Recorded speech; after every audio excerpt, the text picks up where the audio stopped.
Everyone, আমার mini ব্লগে আপনাদের স্বাগত। বড় বড় মাপের পাবদা মাছ নিয়ে বসে গেছি আমার ফেভারিট একটা রেসিপি করার জন্য। প্রথমে আমি সাদা আর কালো সর্ষে একটু নুন দিয়ে জলে ভিজিয়ে রেখেছিলাম, আর এদিকে হলুদ আর নুন দিয়ে পাবদা মাছগুলোকে ভালো করে মেখে নিয়েছিলাম। তার মধ্যে আমি যে সর্ষেটা ভিজিয়ে রেখেছিলাম ওর মধ্যে দিয়ে দিয়েছিলাম কাঁচা লঙ্কা আর পোস্ত, বেশ ভালো করে পেস্ট করে নিয়েছিলাম। দিয়ে সেই পেস্টটাকে একটু ছেঁকে নিয়েছিলাম যাতে তেতো না হয়ে যায়।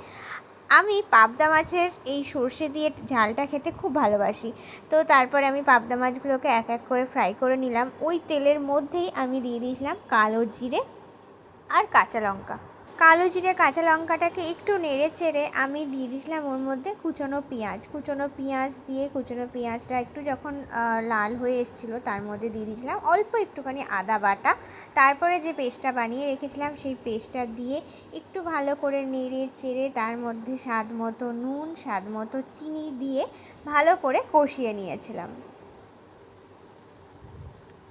কষানোর সাথে সাথে যখন একটু তেল ছেড়ে এসেছিলো তার মধ্যে দিয়ে দিয়েছিলাম জল দিয়ে একটু যখন ফুটে উঠেছে তখন আমি পাবদা মাছগুলো ওর মধ্যে দিয়ে দিয়েছিলাম আর একটু উল্টে পাল্টে নিয়েছিলাম যাতে মাছের ভেতরে রসটা ভালোভাবে ঢোকে।